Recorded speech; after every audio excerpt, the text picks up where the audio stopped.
Right friends, welcome back to Learning Space, and this is editorial discussion, and there are 5 issues today. The first one is with regard to the Nobel Memorial Prize in Economic Sciences, that we are going to deliberate for 5 minutes. Second one is on migration and why lot more, or you can say why several problems are being created in recent times. Third one is what are the synergies between India and Japan to contain China. So that is the third issue. Fourth issue is whether the NAM type of experiment, that means non-aligned movement type of experiment, can be heralded by the weaker states to contain the rising powers, or you can say to contain the great powers. That is the fourth issue. And after that we will discuss another issue, and these 5 issues are going to be deliberated today. And before going ahead, let me reiterate, next week there will not be any lectures of Learning Space. Next week is Vijayadashmi week, and next week there will not be any lectures of Learning Space, and we will be back on 22nd October. That means lectures will be as usual up to tomorrow, and from 22nd October the lectures will commence as usual. So the next live lecture will be on 22nd October, that is on Monday, and we are slightly changing the timings. At present this live is at 11:30 hours, and from 22nd October we want to keep it as 12:30 hours.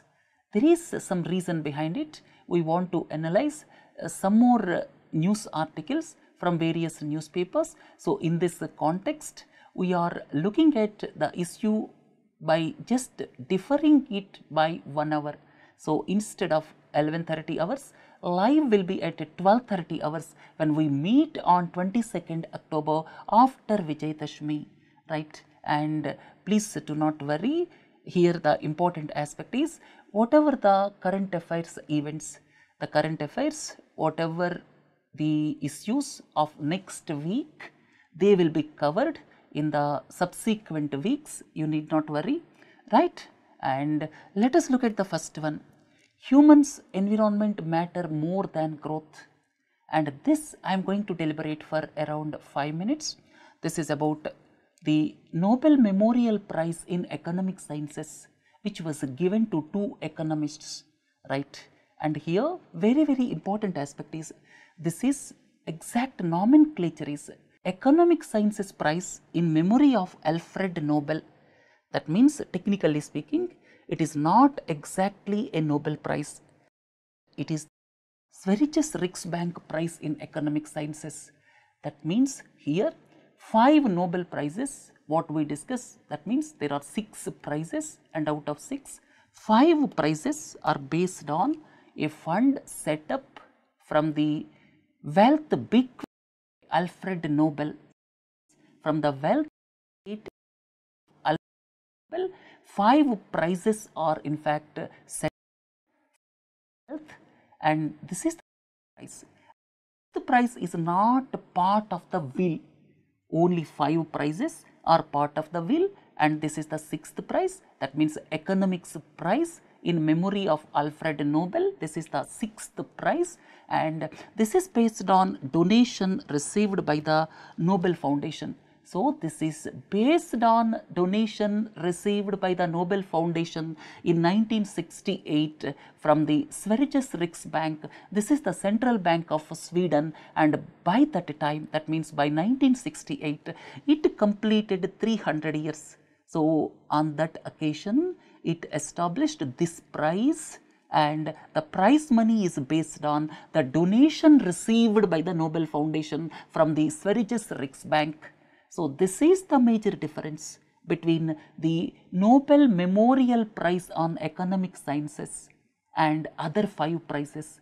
Other 5 prizes are called Nobel Prizes, but this particular prize, technically speaking, is to be called Economic Sciences Prize in the memory of Alfred Nobel. So this is the difference in comparison to other 5 prizes. And there is another difference. That means out of the 6 prizes, I told you the difference of economic prize, and if you look at the way it is awarded, that means who chooses the persons who deserve this award. That means here this peace prize, very, very important. The peace prize is awarded by the committee elected by the Norwegian parliament. So, peace prize is decided basically in Norway, and all other 5 prizes are decided in Sweden. So, this is the second major difference.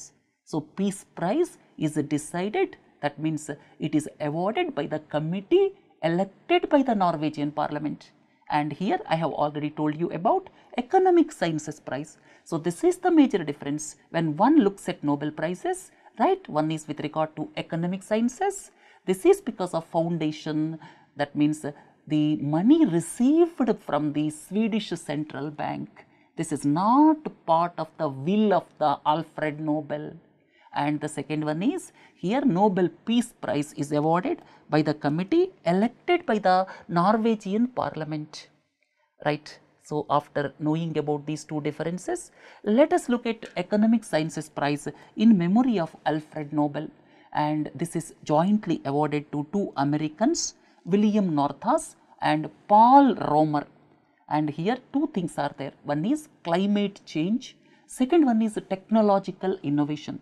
These 2 are integrated into macroeconomic analysis. Let us look at the issues one by one for 2 minutes each. First one is with regard to the Paul Romer theory of technological change. And in fact, Robert Solow, who was awarded, this economics prize in memory of Alfred Nobel in 1987. And what he stated is the technological change is exogenous. What is endogenous? What is exogenous? Endogenous means that is when it is originated within the organization, very important, when something is originated within the organization or within the country, that is known as endogenous. And exogenous means when something is originated from outside. What Robert Solow said is technological change is exogenous. That means here what he says is the technological change which is originated externally and that is available, that means the opportunities because of the technological changes, that means technological opportunities are available in all the countries of the world, right. This is the theory. That means whatever technological opportunity is there, whatever technological intervention is there, or you can say whatever technological development is there, and that innovation, that creativity is available to all the countries of the world. This is exogenous theory of Robert Solow. But now Paul Romer, he in fact invented endogenous theory. What he said is when technology is available for all the countries, then why some of the poorer countries are developing, making use of the technology, and some of the countries are not able to develop. So, there are wide variations from one country to other country, and he says technological change is endogenous. That means the market of ideas does not work by itself, it needs intervention. That means when some organization is inventing something, the intervention in the form of intellectual property rights, patent rights, they are required.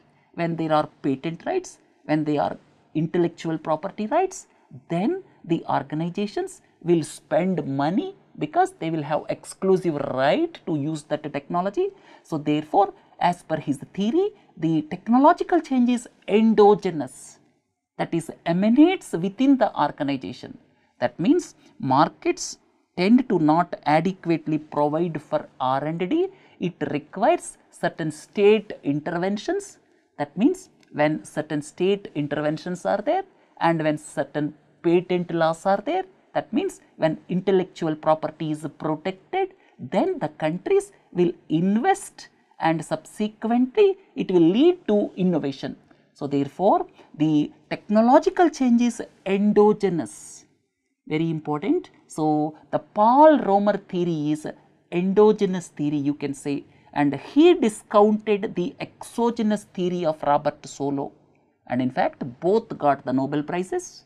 And this particular person, Paul Romer, he is talking about endogenous theory, right? So, some interventions are required. That means the companies without patent laws, without the government interventions, they may not invest, and if they do not invest, what happens?